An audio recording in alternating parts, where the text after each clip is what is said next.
Hola, la cooperación sur-sur es uno de los elementos que la ONU está impulsando para cumplir con la Agenda 2030 de Desarrollo Sostenible de la ONU.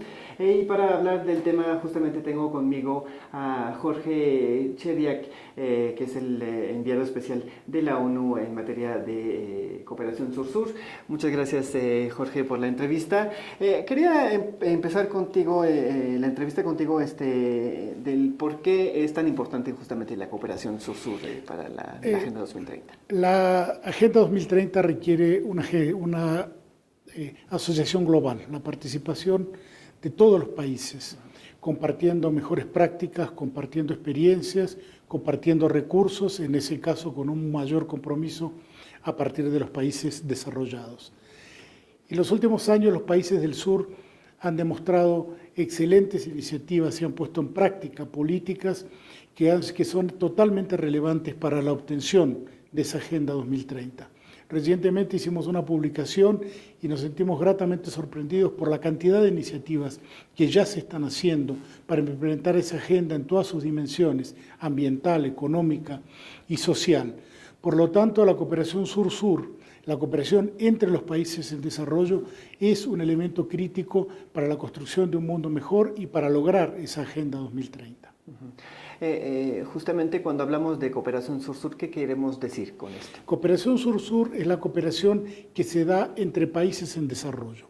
Surgió como una manifestación de solidaridad diferenciada de la ayuda que venía en la época de la Guerra Fría, identificada con patrones geopolíticos. Esta es la idea que los países en desarrollo entre sí tenían más relevancia para compartir las experiencias uno con los otros y a su vez se daba como una expresión de solidaridad sin condicionamientos políticos, y ese es el espíritu que todavía hoy anima a la cooperación sur-sur. En ese contexto, como decíamos, en los últimos años se ha convertido mucho más relevante porque muchos países en desarrollo, entre los cuales se cuenta México, la China, la India, el Brasil, varios países de África, nos han mostrado y nos han dado el ejemplo que a partir de recetas desarrolladas en nuestros propios países se pueden obtener excelentes resultados, y esos resultados sirven de inspiración y sirven de instrumentos de cooperación con otros países en desarrollo del sur. Justamente en la Agenda 2030, el último de los 17 Objetivos de Desarrollo Sostenible habla justamente de la alianza, que habla de las alianzas justamente para lograr los objetivos. En ese sentido, ¿qué papel tiene la cooperación sur-sur para La cooperación sur-sur tiene un papel fundamental. Siempre tenemos que tener en cuenta que es complementaria y diferente de la cooperación norte-sur, y la cooperación norte-sur tiene que seguir existiendo en tanto la obligación de los países desarrollados para contribuir más en función de la historia y en función de sus capacidades para hacerlo más. Sin embargo, la cooperación sur-sur va a ser crítica, va a ser fundamental, porque tenemos un elemento importante. Los países se identifican más con soluciones generadas a partir de otros que tienen circunstancias similares. Muchas de las respuestas que generan hoy los países del norte no son relevantes para las condiciones de desarrollo de nosotros en el sur.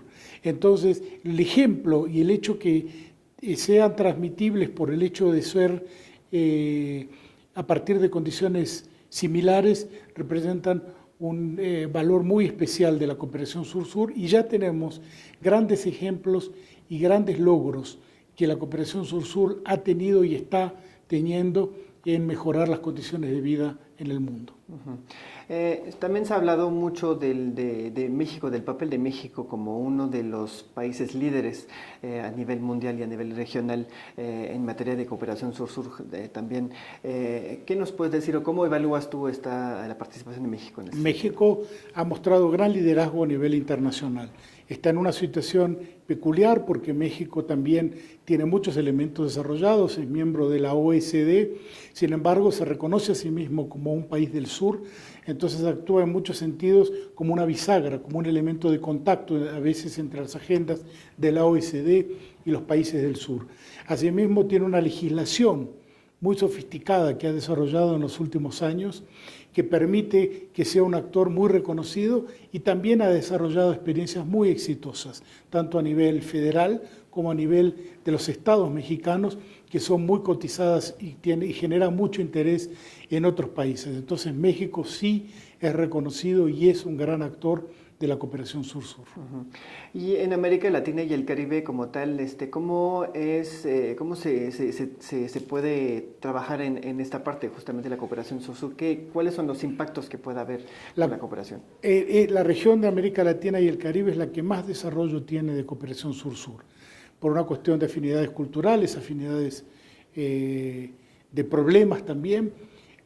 Hay una efervescencia de contactos entre los países del sur. Asimismo, también tenemos estructuras a través de la CEGIB y la CEPAL que se dedican activa y exclusivamente a promover este tipo de intercambios. Por lo tanto, la cooperación sur-sur en la región de América Latina y el Caribe es muy fuerte. Lo es en áreas de la salud, donde la ONU apoya mucho a través de la OPS-OMS. Lo es en el área de los programas sociales, donde los programas, por ejemplo, de transferencia de renta que se han implementado, en este caso México lideró con oportunidades, se han enriquecido mutuamente con las experiencias, también en trabajo con mujeres de género, en trabajo con los pueblos indígenas. Hay realmente gran colaboración y gran trabajo compartido entre los países de América Latina. Entonces nuestra región puede hacer más, pero en este momento es un modelo de cómo la región puede cooperar entre sí. ¿Tienes algunos ejemplos concretos de cómo ha impactado justamente la cooperación sur-sur en la región? Hay uno que puedo mencionar a partir de una experiencia personal. Yo participé cuando trabajaba como coordinador residente en el Perú, en la implantación del primer programa de transferencia de rentas en ese país, en el año 2005. Y ese programa pudo ser implementado gracias a que había sido validado ya técnica y políticamente en muchos países de América Latina y también que fue diseñado teniendo en cuenta los elementos de transparencia y de impacto que ya se habían implementado en México y Brasil. Y a partir de ese programa, que nació muy pequeño en el año 2005, 2 millones de personas en el Perú salieron de la pobreza extrema. Entonces, a través de una iniciativa de cooperación sur-sur de un costo muy limitado, hemos cambiado la vida o hemos ayudado a cambiar la vida de personas que por generaciones no habían recibido ese tipo de apoyo. También estás aquí en México para participar en una visita técnica sobre la cooperación sur-sur. Exactamente, va a participar varios países e instituciones aquí en México para esta visita.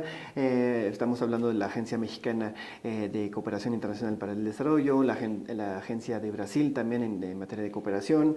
Hay Japón también que está participando, y otros varios países de África, de Asia y Europa, por ejemplo.